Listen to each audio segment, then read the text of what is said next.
Hello, everybody on Facebook Live. My name is Josh Oakes. We have some really exciting news for you here today. SafeSmartSocial.com is now SmartSocial.com. We shortened our domain name, and we're so pumped today to be bringing you some tips from some absolute experts.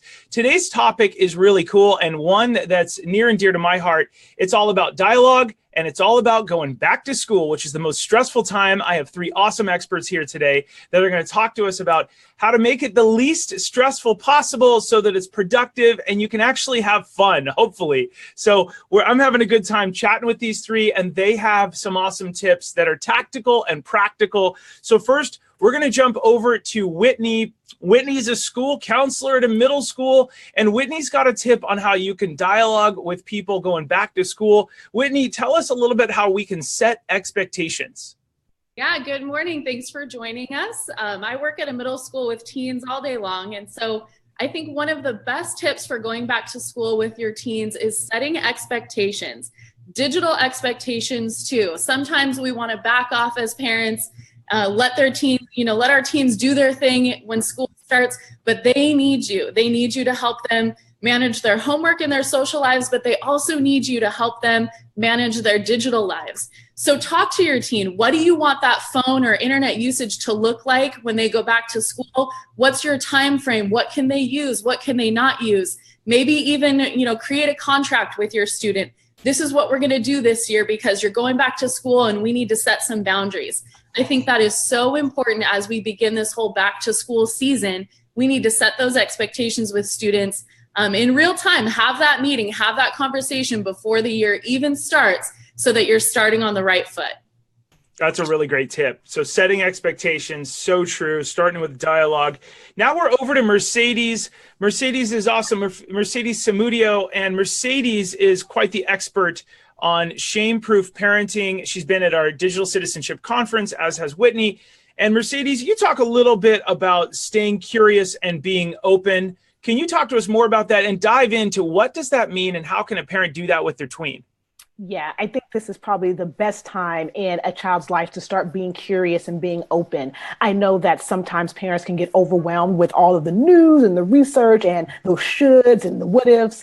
And what I really challenge my parents to do is to lay aside their assumptions of what a tween will do and really start to ask questions and be curious about what their tween is doing, the person they have in their home. And also, when you're being curious, be open. Listen to the full story. Don't make judgments right away, especially when it comes to why they didn't do a certain assignment or why they decided to make that decision with a group of peers. Really be open, really listen, so you can get a better sense of how your child is processing these issues, and you can have a better sense of how to guide them through those issues. Love that. That's super helpful. And it's not you working against the kid, it's you working with as a family together. That's great. Next, we're over to Walter. Walter Duncan is from Boston, Massachusetts with an ed tech company. Walter, talk to us about how you have an interesting perspective, which I think is great because it's success downstream. You want us to get data from the teacher. How do we do that? And how does it benefit us? Yeah, great. And I'm also a certified middle school English teacher, by the way. But I do want to speak to this. When back to school starts, we have that back to school night. All our teachers and parents come together. We shake hands.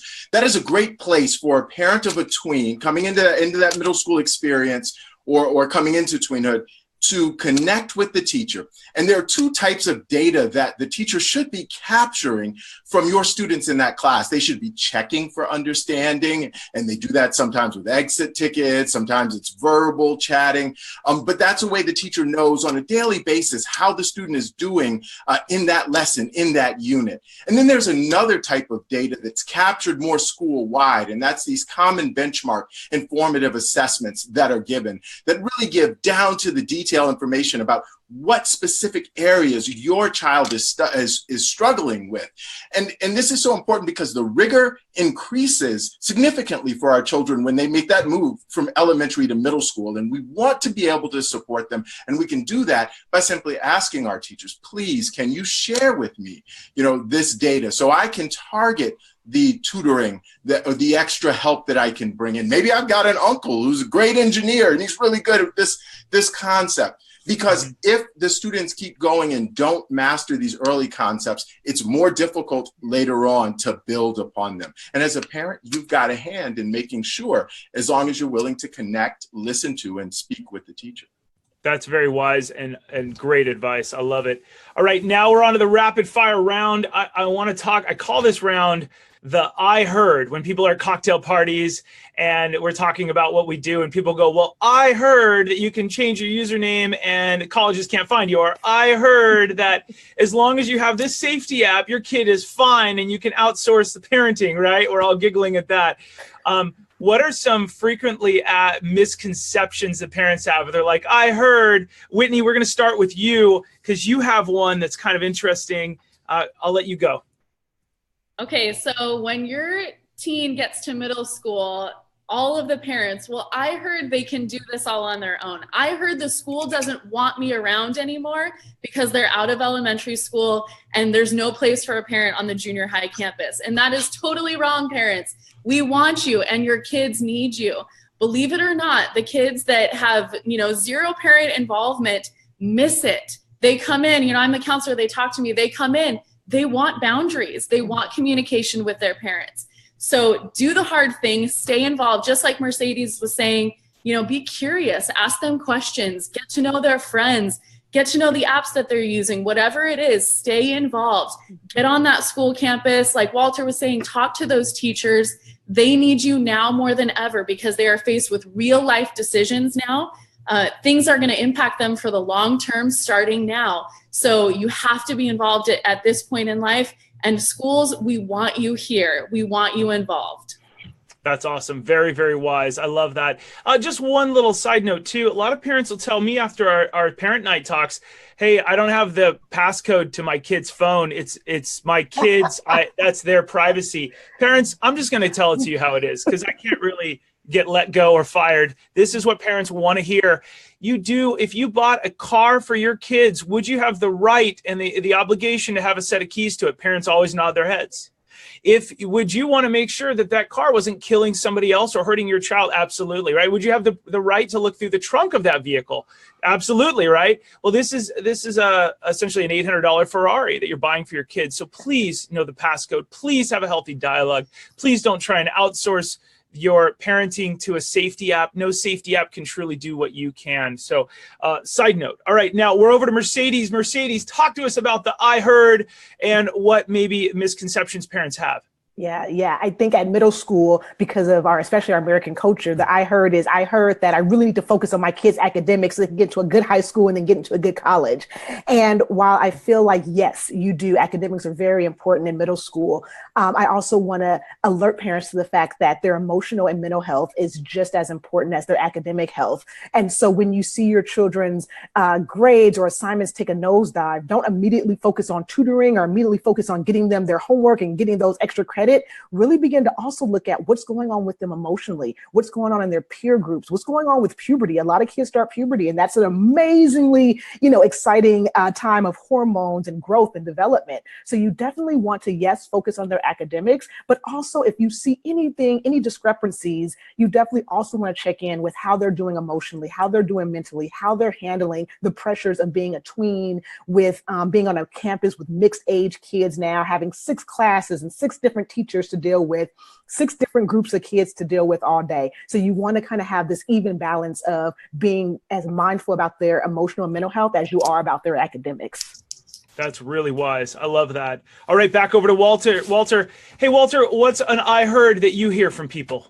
All right, I got a good one. I do want to build on what Mercedes said a little bit, though. This idea that when those children come in 5th grade, they are one size. And by the time they're 8th grade, it's like they're in a whole different human body. So that much transformation in that little time is, it must be so crazy for them. I forget I'm so old. My I heard Miss Juilliard is the meanest, hardest teacher ever. She's so mean. And kids will be saying this, and it gives us an opportunity as parents to make sure that we connect with Miss Juilliard and all of the other teachers, not just when a crisis arrives, not just when there's 3 detention slips or 4 tardies. No, but we are able to establish that relationship early and it's healthy and there's a two-way dialogue. So that Miss Juilliard is watching out for our own child. Miss Juilliard knows we support her. And then we're able better to handle those inevitable moments of crises that make up the life of a middle schooler. Because those crises come, we help our children to face them. They grow through the process on their journey to adulthood. That's great. I love that. Early and often, and being there for the teacher instead of just crisis mode. I love that. All right, so just a little side note, this fall, back to school season, we at smartsocial.com are teaching Snapchat for parents. We're getting parents up to speed on all the apps that the kids are into, because parents, it is not a valid answer to say, oh, I'm not technically inclined, or I'm not good with technology. Now is the time to be where your kids are at and to understand Snapchat. Now, if your kids are normal, they're probably saying, Mom, I don't want to, just stop it. I don't want to show you how this works. And they get frustrated. Very normal. That's why we're here to teach you. It's called Parent University, where we use this special camera and stuff, and we show you how Snapchat works from start to finish, all the features your kids don't want you to know that they're using, and we show you the hidden features too, the disappearing stuff and how everything works. It's called Parent University. We'll show you Instagram, the hidden features, Snapchat. We're going to make you feel comfortable this fall, back to school. Schools all over the country are using Parent University as their back to school night.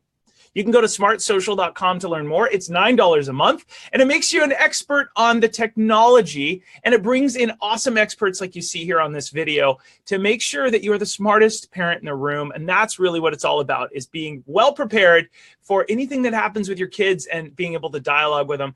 All of you people that are on here today, all of my experts, Whitney, Walter, Mercedes, thank you to all of you for being a part here today. As always, my friends that are watching this, make sure you're always keeping it light, bright, and polite with your kids on social media. I'll see you guys on the next episode. Have a great day. Talk to you soon.